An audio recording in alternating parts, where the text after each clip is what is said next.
बहुत बढ़िया। हिंसाराम जी अटे आयोड़ा है और आप जो बता रही हो तालाब तो और तालाब निर्माण कब करवायो अबार कितना पेड़ लगेड़ा है और 2 साल पहले करवायो से अबार करीबन 200 पेड़ है अपना बहुत बड़ी चीज है, बहुत बड़ी बहुत। और आप रही गौशाला में कितनी गौमाता सेवा हुए 500 है साहब 600 ही लंबी में 101 खत्म। आप शुभ नाम का है श्री कृष्ण पंचारिया श्री कृष्ण जी पंचारिया ओस्त्र गाँव निवासी ओस्त्र। और हिंसाराम जी बहुत बढ़िया आप गौ सेवा भी कर दिया है साथ साथ और जो तालाब निर्माण करवा दिया है और इस बारे में आप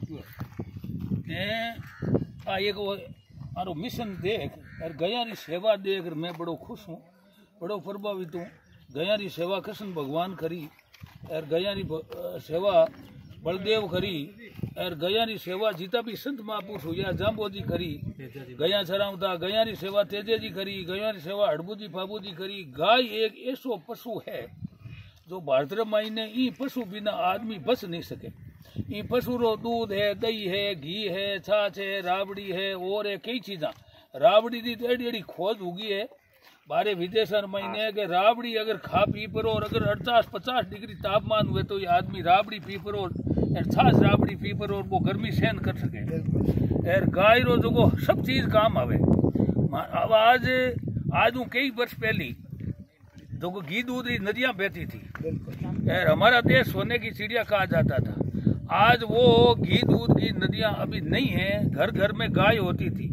मैं तो भारत सरकार से ये भी मांग करता हूँ कि ये जो महात्मा गांधी नरेगा रोजगार गारंटी योजना चल रही है इस योजना को गाय से जोड़ दिया जाए। प्रत्येक जिस आदमी को गाय घर में रखता है उसको हाजिरी मान दी जाए और उसको गाय को पैसे दिए जाए तो वो गाय रखेगा तो उसके घर में क्या है कि वो दूध होगा, दही होगा, घी होगा, छाछ होगी, राबड़ी होगी, सब चीजें होगी। नहीं तो क्या है कि लोग जो दूध लाते हैं न जाने वो कौन सा दूध है, किस तरह का दूध है।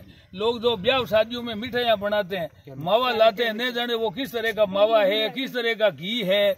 सब केमिकल युक्त बनने लगे और आदमी कमजोर हो गया।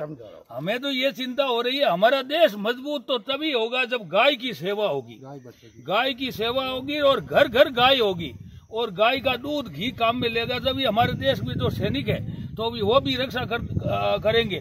नहीं तो क्या है कि स्थिति ये हो रही है कि खाली मिर्चा रोटी खा परो और फौज में जार भर्ती हुई है वो तो सामना क्या न कर सके क्योंकि वो तो कमजोर है। आदमी को पौष्टिक तो शरीर में चाहिए। जब पिछले दिनों कोरोना महामारी आई तो कोरोना महामारी में क्या हुआ, जब गाय का घी दूध अच्छा खाया था और अच्छा मजबूत आदमी है वो तो बच गया और वो कमजोर था वो आदमी चला गया और फिर उसको ऑक्सीजन नहीं मिली इसलिए वो चला गया। तो यूं वास्ते आप मारवाड़ी कहते हैं कि बोधी पार्ट में तो डेंडो झूल दी। तो यूं वास्ते क्या है कि गाय ही एक पशु ऐसा है जो हमारे शास्त्रों में, वेदों में, पुराणों में और में इसकी इतनी मान्यता बताई गई है कि इसकी कोई पार ही नहीं है, इसकी कोई सीमा ही नहीं है। और गाय का जो गोमूत्र है, छोटी गाय बछड़ी का अगर कोई गोमूत्र अगर लेना शुरू कर दे, यदि किसी को कैंसर की बीमारी है वो 6 महीना ले लो उसके कैंसर की बीमारी खत्म हो जाएगी। इतनी ये रामबाण दवाई है। गाय के गोमूत्र से कई तरह की दवाइयाँ बनती है और है तो गाय का दूध। ये तो क्या है कि गाय की जो सेवा हो रही है ये मैं तो बड़ा खुश हूँ कि आप गाय की सेवा करते रहे। और बाकी गायें यहाँ दूध कितना होता है गायों का? हमारे दूध वाली गाय नहीं है। नहीं दूध वाली करो कुछ न कुछ 4-5 गायें रखते हैं। नहीं 4-5 नहीं, कुछ उसको अच्छा खिलाओ दूध बड़ा, फिर दूध यहाँ सेलिंग करना शुरू कर दो। दूध अच्छा खिलाओगे सब दूध भी होगा। जैसे या तो कोई के एक आंचल है या 2 आंचल है, सेवा की गाय है, तो सेवा की गाय है। पर बाकी क्या है कि ये आप मानते हो ना हर घर में गाय होनी चाहिए और गाय का दूध घी। अब क्या है सुनो, क्या था कि सबसे पहले बच्चा जन्म लेता था पहले तो माता का दूध होता था, फिर बाद में गाय का दूध मिलता था तो वो आदमी इतना हष्ट पुष्ट रहता था तो 80-100 साल तक उसकी उम्र होती थी। अब स्थिति क्या होगी कि गाय का दूध तो मिलता नहीं है तो पहले तो क्या है कि माँ का दूध थोड़ा बहुत मिलता है। वही माँ का क्या है कि वही चाय पीती है, वो तो चाय पीती है। चाय का तो आप देख लो चाय से क्या होता है, चाय का तो अगर एक टोपा भी नाक दिया नहीं इस सफेद कपड़े पर फिर उसको सूखा दो वो दाग नहीं उतरेगा। इतना खतरनाक अंग्रेज जाते जाते ये एक बहुत बड़ा हमारे देश में बहुत बड़ा नुकसान करके ये चाय क्या देखो, चाय मतलब क्या है कि ये जो ऐसी घर घर में राज गई, तो अब क्या है कि जो छोटे छोटे बच्चों को चाय शुरू कर दी जाती है, फिर वो बच्चे कमजोर हो जाते हैं। तो पहले घर में बच्चे को दूध पाया जाता था गाय का, सबसे गाय का दूध है ना अमृत है, अमृत समान है। और गाय का गोमूत्र, गाय का दूध, गाय का दही, इसे पंचा अमृत माना गया है। तो इससे गाय की सेवा बहुत बढ़िया है, आप कर रहे हो, करते रहो। और मैं तो कहूँ आप ज्यादा से ज्यादा दूधने वाली गाय, दूध वाली 5, 10, 20 गाय इकट्ठी करो। और फिर क्या है कि जैविक दूध रखो। जैविक दूध आपके जो 100 रुपये किलो बिकेगा, हमारे एक आदमी जैविक घी बना रहा है। वो क्या है खुद के खेत में ही तो वो पैदा करता है चारा, और वो क्या है कि ये यूरिया, DAP और कीटनाशक ये दवाइयाँ नहीं छिड़कता है।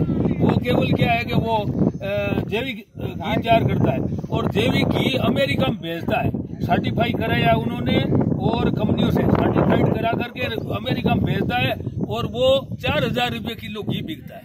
अब देखो आज प्योर चीज है कहाँ? हर आदमी के कुछ न कुछ बीमारी है। हजारों आप देख लो, भले जितने भी जनसंख्या है ना, उसमें 99-95% लोगों के कुछ न कुछ गड़बड़ है।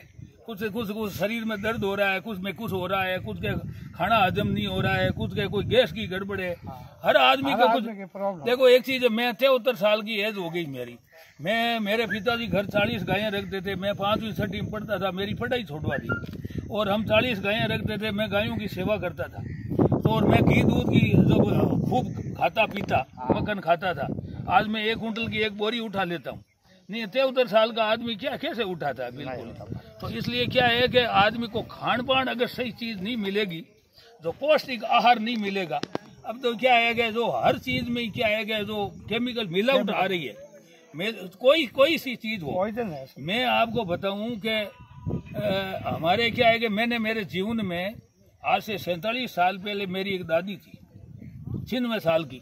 उन्होंने मेरे हाथ से एक कोई पीपल का पौधा लगाया। मैं एक पीपल का पौधा उगा हुआ था कहीं, अपने आप उस पौधे को उखाड़ करके लाया थाने, वो रेत समेत, पिंडे समेत लेकर के आया। तो मैंने कहा ये पीपल का पौधा लाया हूँ। दादी ने कहा इससे बड़ा तो और कोई पुण्य नहीं है, ये पीपल लगा दें, चलो मंदिर के पास। मैं वो 96 साल की दादी थी, मैं साथ में जाकर के उस पीपल को लगाया और उन्होंने कहा इससे बड़ा और कोई पुण्य नहीं है, आप तो इनकी सेवा करो, इसको बड़ा करो। तो उस पीपल को मैं बाड़ बनाई और बनाई, झोंपड़ी बनाई, ऐसे करते करते उस पीपल को बड़ा किया। आज 47-48 साल से उस पीपल की मैं हर साल जन्मदिन मनाता हूँ, और उस पीपल के नीचे 500 आदमी बैठ सकते हैं, और उस पीपल की प्रेरणा लेकर के उस पीपल। और उन्होंने ये भी बात कही, जो बेचारी ये मूक पशु पक्षी है नी, मूक पशु है, पक्षी है, जीव है, जानवर है, जंगली जीव है, इनकी सेवा करना। ये बेचारे बिना झोली के फकीर है, इसके पास वोट का तो अधिकार है नहीं, इसलिए इसकी कोई सुनने वाला नहीं है। तो उन्होंने ये भी बात मेरे को कही। तो इसलिए जीव जानवरों की खूब सेवा की, शिकारियों से बड़ा जोरदार संघर्ष किया, कई बार गोलियां चली, शिकारियों से बहुत बड़ा मुठभेड़ हुई, कई बार 27-28 शिकारियों के खिलाफ मुकदमा लड़ा।